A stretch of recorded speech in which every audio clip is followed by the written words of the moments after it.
Hi everyone, how are you? आज चाहिँ म चाहिँ यहाँनिर इभेन्टमा आएको छु। यो चाहिँ सुजहरुको कभरेज गर्नको लागि हुन्छ नि, फ्यासनहरुको बारेमा।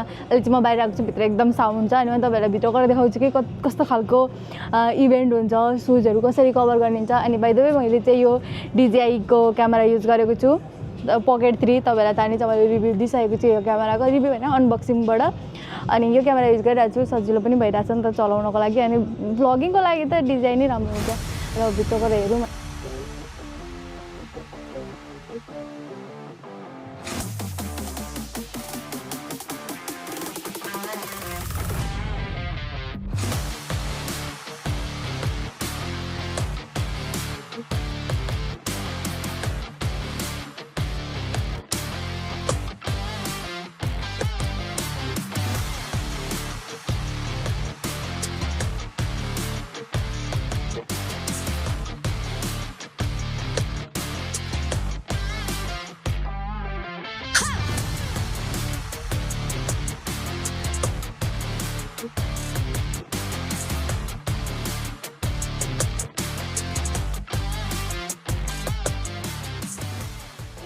आज चाहिँ म यस्तो इभेन्टमा छु जुन चाहिँ जसलाई चाहिँ फ्यासन, अलिकति फ्री स्टाइलहरु, जसलाई चाहिँ सुज मनपर्छ अनि अब धेरैवटा टाइपको हुन्छ नि त्यो फ्री स्टाइल, बाङ्लो टी सर्ट, ट्याटू, यस्तो खालको इभेन्टमा छु। अनि यस्तो इभेन्टमा चाहिँ कसरी सुट गर्ने भन्न गइरहेको छु, किनभने तपाईलाई थाहा नै छ होला नि कति धेरै फ्यासनहरु मनपर्छ, अलिकति फ्री स्टाइल सुजहरु।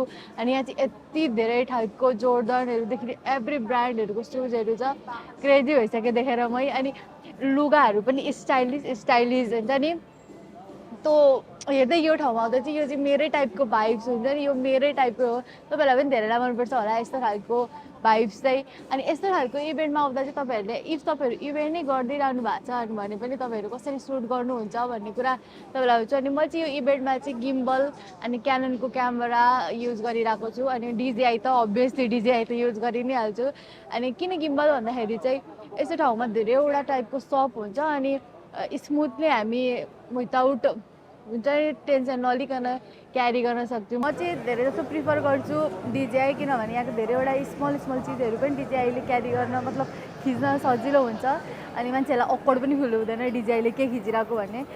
जस्तै अब यहाँ देख्नुहुन्छ सुजहरु, I like shoes, I so much like it. एसेसरिजहरु, अब यस्तो एसेसरिजहरु चाहिँ DJI ले खिच्न एकदम इजी हुन्छ। अनि म ब्लग बनाइरहेको छु, ब्लगको लागि पनि DJI त कति धेरै युज भइहाल्छ। अब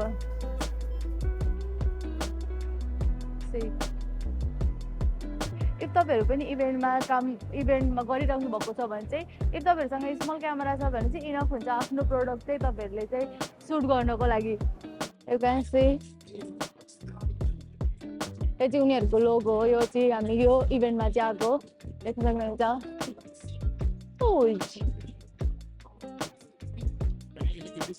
तपाईहरुलाई अब जुन फ्यासन मनपर्छ, रकहरु मनपर्छ भने चाहिँ आई स्वेयर म त पागल भइसक्यो देखेर। यहाँ चाहिँ क्यापहरु छ अनि यहाँ चाहिँ मान्छेहरूले आफ्नो स्टलहरु चाहिँ राख्छ आफ्नो ब्रान्डहरुलाई चाहिँ पपुलर गर्न। यो चाहिँ 1 दिनको 2 दिनको मात्र हुन्छ र उनीहरूले चाहिँ आफ्नो ब्रान्डहरु राखेर चाहिँ मान्छेहरुसँग चाहिँ आफ्नो ब्रान्डहरु चाहिँ लाइक पपुलरिटी गरेको। यहाँ तपाईहरु देख्नुहुन्छ धेरै एसेसरिजहरु सेट, यो चाहिँ एकदम धेरै तपाईलाई थाहा नै छ होला, यो चाहिँ अलिकति युनिक मा पर्छ। वाउ, यस्तै एसेसरिजहरुको अलिकति फ्यासनहरुको क्रेजी मान्छे यहाँ भने त बोलाउँछ, म त पागल भइसक्यो देखेर। अनि यस्तो भाइब चाहिँ मलाई एकदम धेरै मनपर्छ। हुन्छ नि हाम्रो लाइक म्युजिक अनि सबैतिर फ्यासनेबल, सबैतिर सुज। अनि सुजको चाहिँ कसरी इभेन्टहरु कभर गर्ने म तपाईहरुलाई त्यसको बारेमा पनि देखाउँछु। यहाँनिर चाहिँ आफ्नो तरिकाले डेकोरेसन गरेको छ, यु क्यान सी। यो चाहिँ सायद त्यतिकै राखेको होला, आई डोन्ट नो, बट यहाँ चाहिँ उनीहरुको लुगाको आफ्नो आफ्नो ब्रान्ड राखेको छ। मान्छेहरु आउन पनि स्टार्ट गरिसक्यो।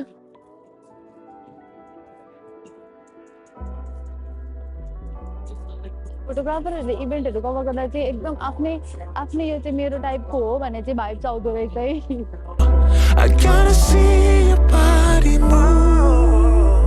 So can we keep the lights on? And baby, keep the lights on. And can we keep